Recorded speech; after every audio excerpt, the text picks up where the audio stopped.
ગોવિંદસિંહ સોલંકી દોલતાબાદ અને આપણા સાથી મિત્ર જયેન્દ્રસિંહ મકવાણા અને આપણા પત્રકાર મિત્ર એવા સુરેશસિંહ જાદવ આજે અમે વિસનગર બાપુની મુલાકાતે આવ્યા હતા। ખરેખર અમે અહીંયા 4 કલાક સમય વિતાયો અને અમને એટલી પ્રેરણા થઈ જે સમાજ માટે અને જે 51 શક્તિપીઠની જે વાત કરી અમને તો ખરેખર એક પ્રેરણાદાયક અને સમાજ માટે સારું અને એક નવું યુગને નવી વાતો અને નવી સ્થિતિ રચવાનું જે એમને વાત કરીને ખરેખર આજે સાતીમાં ગર્વથી કહું છું કે જો આ જ નીતિમાં ચાલશું ને આ જ રણનીતિ લડશું ને તો એક દિવસ આપણી અને આપણા સમાજની અને દરેક સાથે થતા ખોટા અત્યાચાર સામે લડવાની તાકાત અને જે આ સાહેબ સાથે અમે આજે મુલાકાત કરીને જે પ્રેરણા લીધી છે ને જો દરેકના મગજમાં જો આ પ્રેરણા અમે પહોંચાડશું ને અને દરેકના મગજમાંથી જો આ પ્રેરણા સાથે ચાલવાનો વિચાર થઈ જશે ને તો ખરેખર આપણી ભવાની માતા અને આપણા એકલિંગજી મહારાજ અને હર હર મહાદેવનો જે નારો હતો અને એ જ ફરીથી પેદા કરવાની વાત થઈ રહી છે।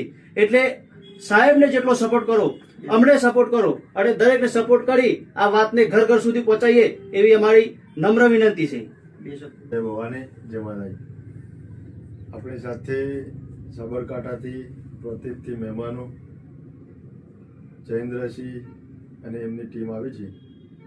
ગોવિંદસિંહ અને પત્રકાર મિત્ર એમની સાથે ગોષ્ઠી કર્યા બાદ ભવાની ધામની વિચારધારાને વેગવંતી કરવા માટે પ્રતિક તલોદ અને સાબરકાંઠાની અંદર આ વિચારધારાની સુવાત પ્રસરાવવા માટેની જે ગોષ્ઠી ચર્ચા વિચારણા કરી અનેક નિર્ણય લેવામાં આવે છે। એમાં આપણી ટીમો સાથે રહી અને બધી જ રીતે ઉપયોગી થશે, મદદરૂપ થશે એવી ખાતરી સાથે આજની શુભેચ્છા મુલાકાતને અહીંયા આટલે ટૂંકાવીએ છીએ, પણ મળતા રહીશું અને સમાજના હિત અને વિકાસ માટે નિરંતર સક્રિય રહીશું। જય ભવાની જય માતાજી। જય ભવાની જય માતા।